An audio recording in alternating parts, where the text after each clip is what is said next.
आज केंद्रीय बजट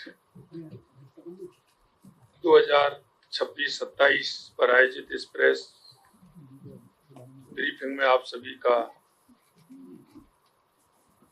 बहुत बहुत स्वागत, अभिनंदन। आज मैं भारत सरकार द्वारा प्रस्तुत केंद्रीय बजट के लिए देश के यशस्वी प्रधानमंत्री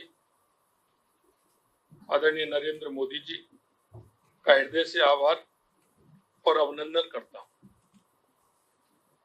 केंद्रीय वित्त मंत्री श्रीमती निर्मला सीतारमण जी ने जो ये बजट पेश किया है, ये बजट केवल आय व्यय का दस्तावेज नहीं है, बल्कि नए भारत के निर्माण, आत्मनिर्भर अर्थव्यवस्था और विकसित भारत 2047 के संकल्प की सशक्त घोषणा है। ये बजट उस सोच का प्रतिबिंब है जहां सबका साथ, सबका विकास, सबका विश्वास, सबका प्रयास केवल नारा नहीं बल्कि नीति बन चुका है। कर्तव्य भवन में तैयार किया गया ये पहला बजट तेज आर्थिक विकास, लोगों की आशाओं आकांक्षाओं पर खरा उतरने और सबका साथ, सबका विकास के 3 कर्तव्यों को समर्पित रहा है। हमारा पहला कर्तव्य उत्पादकता और प्रतिस्पर्धा को बढ़ाते हुए आर्थिक विकास को तेज और सतत बनाए रखना तथा विश्व में बदल रही परिस्थितियों का सामना करने की क्षमता को विकसित करना है। हमारा दूसरा कर्तव्य हमारे लोगों की आकांक्षाओं को पूरा करना और उनकी क्षमताओं का निर्माण करना है, ताकि वे भारत की समृद्धि के मार्ग में मजबूत सहयोगी बन सके। हमारा तीसरा कर्तव्य जो सबका साथ, सबका विकास के हमारे दृष्टिकोण के अनुरूप है, यह सुनिश्चित करना है कि अर्थपूर्ण भागीदारी के लिए प्रत्येक परिवार, समुदाय, प्रदेश और क्षेत्र की पहुंच संसाधन, सुविधाओं और अवसरों तक हो। यह बजट बताता है कि पूरा देश 7% की विकास दर के साथ रिफॉर्म एक्सप्रेस पर शानदार परफॉर्म कर रहा है और ट्रांसफॉर्म की ओर तेजी से बढ़ रहा है। यह बजट नए भारत की महत्वाकांक्षाओं को दर्शाता है, तो उसमें कतार के अंतिम पंक्ति को साथ रखने की प्रतिबद्धता को मजबूत करता है। सही मायने में यह बजट युवा, महिला, किसान, वंचित, गरीब और आम आदमी का बजट है। आदरणीय प्रधानमंत्री जी के नेतृत्व में राष्ट्र की प्रगति के लिए जो भी योजनाएं लाई गई हैं, जो भी घोषणाएं की गई हैं, उन सभी का केंद्र बिंदु आप यानी देश का सामान्य नागरिक ही है। युवा शक्ति केंद्रित इस बजट में युवाओं के लिए रोजगार, स्किल डेवलपमेंट, स्टार्टअप को बढ़ावा देने वाले प्रावधान किए गए हैं। एजुकेशन टू एम्प्लॉयमेंट कमेटी का गठन होने और सर्विस सेक्टर पर फोकस बढ़ाने से रोजगार और स्वरोजगार के अवसर बढ़ेंगे।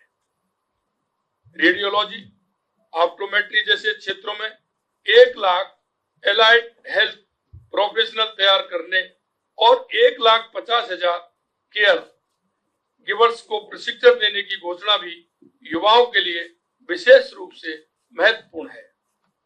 टूरिस्ट गाइड को अपना कौशल बढ़ाने के लिए IIM जैसे विश्व स्तरीय संस्थानों से ट्रेनिंग का अवसर मिलेगा, जिससे पर्यटन क्षेत्र से जुड़े युवाओं को अपनी आय बढ़ाने में सहायता मिलेगी। 15,000 माध्यमिक विद्यालयों और 5,000 महाविद्यालयों में AVGC कंटेंट क्रिएटर लैब्स की स्थापना डबल इंजन की सरकार की भविष्य की सोच को दर्शाती है। हम भी AVGC XR पॉलिसी प्रदेश के युवाओं के लिए लेकर आए हैं, जिसकी मदद से हमारा युवा वर्ल्ड क्लास कंटेंट क्रिएशन में स्वयं को दक्ष बनाएगा। महिलाओं के लिए सशक्तिकरण और सुरक्षा और आर्थिक भागीदारी को मजबूत करने पर बजट में विशेष ध्यान दिया गया है।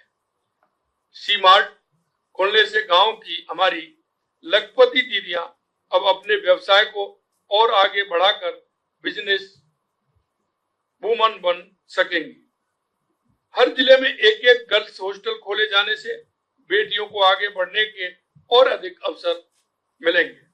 भारत विस्तार एआई एग्री टूल किसानों का जोखिम घटाएगा, सिंचाई, कृषि अवसंरचना और बाजार तक उनकी पहुंच को बढ़ाएगा, जिससे उनकी आय में बढ़ोतरी होगी।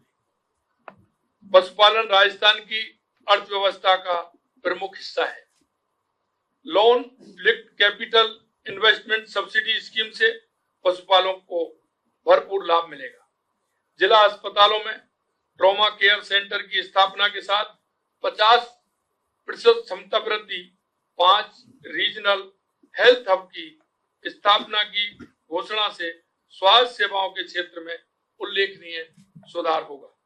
राजस्थान में मेडिकल वैल्यू टूरिज्म पॉलिसी लागू हो चुकी है, इसलिए इस घोषणा से प्रदेश में मेडिकल टूरिज्म की ओर बढ़ावा मिलेगा। कैंसर की 17 दवाइयों में कस्टम ड्यूटी पर छूट से इस गंभीर बीमारी से लड़ने में सहायता मिलेगी। आदरणीय मोदी जी के नेतृत्व में 12 साल से देश वित्तीय अनुशासन और स्थायित्व के साथ विकास के मार्ग पर आगे बढ़ रहा है। यह बजट उस आत्मविश्वास को दर्शाता है जिसके चलते भारत आज दुनिया की तेजी से बढ़ती अर्थव्यवस्थाओं में अग्रणी है। यूरोप के साथ ऐतिहासिक समझौता मदर ऑफ ऑल डील्स होने के बाद इस बजट ने देश के छोटे बड़े उद्योगों, मैन्युफैक्चरर्स, कारीगरों, कामगारों को वैश्विक बाजार में जाने के लिए नई दिशा दिखाई है। Biopharma, chemicals, textile, handloom, handicraft जैसे क्षेत्रों में मैन्युफैक्चरिंग को बढ़ावा देने के लिए बजट में कई महत्वपूर्ण पहल की गई है। टेक्नोलॉजी के क्षेत्र में देश को आत्मनिर्भर बनाने पर बजट में विशेष फोकस किया गया है। बजट में 40,000 करोड़ रुपए के इंडिया सेमीकंडक्टर मिशन 2.0 और एआई से संबंधित AI mission, national quantum mission, national research fund और डेवलपमेंट एंड इनोवेशन फंड का प्रावधान किया गया है। इलेक्ट्रॉनिक कंपोनेंट मैन्युफैक्चरिंग के लिए भी बजट में विशेष प्रोत्साहन दिए गए हैं। हमने भी राजस्थान में सेमीकंडक्टर नीति, डेटा सेंटर नीति और एआईएमएल नीति जारी की है। इस प्रकार डेटा सेंटर और क्लाउड सर्विसेज को जो इंसेंटिव बजट में दिए गए हैं उनसे राजस्थान भी लाभान्वित होगा। खादी सेक्टर के लिए महात्मा गांधी स्वराज योजना लाने और चैंपियन एमएसएमई बनाने की जो पहल इस बजट में की गई है उससे राजस्थान के छोटे उद्योगों के ग्लोबल बिजनेस हाउस बनने की राह प्रशस्त होगी। 10,000 करोड़ रुपए की एसएमई विकास नीति और 2,000 करोड़ रुपए की आत्मनिर्भर भारत टॉप अप छोटे उद्योगों के लिए बड़ी सौगात साबित होगी। कंस्ट्रक्शन और इंफ्रास्ट्रक्चर की हेवी मशीनरी के निर्माण को बढ़ावा देने के लिए बजट में विशेष योजना लाई गई है। जेसीबी जैसे बड़े कारखाने पहले से ही राजस्थान में है। मैं उद्योग जगत के लोगों से आह्वान करना चाहूंगा कि हमारे इंडस्ट्रियल कॉरिडोर आपका स्वागत कर रहे हैं। आप हमारी निवेश नीतियों का लाभ लेते हुए नई योजना अपनी यूनिट लगाएं। इस बजट ने नए खुल रहे बाजारों में निर्यात बढ़ाने के उपायों के साथ साथ विदेशी निवेश को भारत में आकर्षित करने की मजबूत आधारशिला भी रखी है। प्रधानमंत्री जी के नेतृत्व में भारत आज फेयरलेस फ्यूचर की ओर बढ़ रहा है। माननीय प्रधानमंत्री जी ने इस बजट के माध्यम से राजस्थान को विकास की मुख्य धारा में और अधिक मजबूती से जोड़ने का काम किया है। चाहे बुनियादी ढांचों का विस्तार हो, चाहे सड़क, रेल, ऊर्जा और जल से जुड़ी योजनाएं हो, या फिर औद्योगिक और निवेश प्रोत्साहन से जुड़े प्रावधान, इस बजट में राजस्थान की संभावनाओं और आवश्यकताओं को पूरी संवेदनशीलता के साथ स्थान मिला है। चैलेंज मोड पर मेगा टेक्सटाइल पार्क स्थापित करने, टेक्सटाइल लेबर इंसेंटिव स्कीम के आने से राजस्थान में रोजगार के अवसरों में बढ़ोतरी होगी। देश भर में 200 इंडस्ट्रियल क्लस्टर को फिर से मजबूत करने की सौगात भी राजस्थान के लिए एक वरदान है। बजट में अवसंरचना विकास पर विशेष जोर देते हुए 12,20,000 करोड़ रुपए का प्रावधान किया है। 5 लाख से अधिक आबादी वाले टीयर 2 और टीयर 3 शहरों में आधारभूत ढांचे के विकास के लिए inhibit bonds, real estate investment trust REIT से मिलने वाले आर्थिक संबल से प्रदेश के शहर भी बड़े पैमाने पर लाभान्वित होने जा रहे हैं। म्युनिसिपल बॉन्ड्स की जो पहल की गई है वह हमारे प्रदेश के शहरी ढांचे को मजबूत करने में अहम भूमिका निभाएगी। बीबीजी रामजी योजना में नरेगा की तुलना में 86,000 करोड़ से बढ़ा करके 95,692 करोड़ राशि का आवंटन किया गया है। राजस्थान को इससे अतिरिक्त राशि मिलेगी।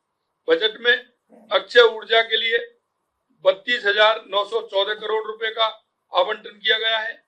ये पिछले बजट से 30% ज्यादा है। पीएम सूर्य घर योजना को 22,000 करोड़ रुपए दिए गए हैं।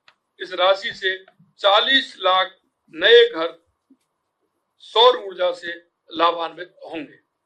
सोलर ग्लास मैन्युफैक्चरिंग में प्रयोग आने वाले सोडियम एंटीमोनी के आयात पर कस्टम ड्यूटी में छूट दी गई है। BESS में उपयोग में आने वाले लिथियम आयन सेल बैटरी निर्माण में प्रयुक्त पूंजीगत सामानों के लिए कस्टम ड्यूटी में छूट दी गई है। राजस्थान सौर ऊर्जा में अग्रणी प्रदेश है। इन प्रावधानों से प्रदेश के सोलर सेक्टर को बूस्ट मिलेगा। राजस्थान माइन सेक्टर में भी महत्वपूर्ण स्थान रखता है। बजट में महत्वपूर्ण खनिजों की प्रोसेसिंग के लिए जरूरी पूंजीगत सामान के आयात पर कस्टम ड्यूटी में छूट दी गई है। इससे राजस्थान के खनन उद्योग को बढ़ावा मिलेगा। ये घोषणाएं हमारे राज्य को अग्रणी राजस्थान बनाने में महत्वपूर्ण भूमिका निभाएंगी। मैं प्रधानमंत्री जी का विशेष रूप से धन्यवाद करता हूं कि उन्होंने राजस्थान जैसे उभरते औद्योगिक राज्य को देश की विकास यात्रा का मजबूत स्तंभ मानते हुए सहयोग किया है। यह बजट भारत को आत्मनिर्भर से विकसित, संभावनाओं से उपलब्धियों और संकल्प से सिद्धि की ओर ले जाने वाला बजट है।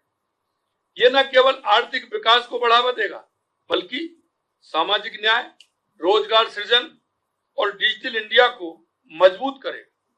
मैं पुनः यशस्वी प्रधानमंत्री श्री नरेंद्र मोदी जी और हमारी माननीय वित्त मंत्री श्रीमती निर्मला सीतारमण जी को धन्यवाद ज्ञापित करता हूं कि उन्होंने आकांक्षाओं, अवसरों और आत्मविश्वास से भरा हुआ बजट दिया है। आप सभी को बहुत बहुत धन्यवाद।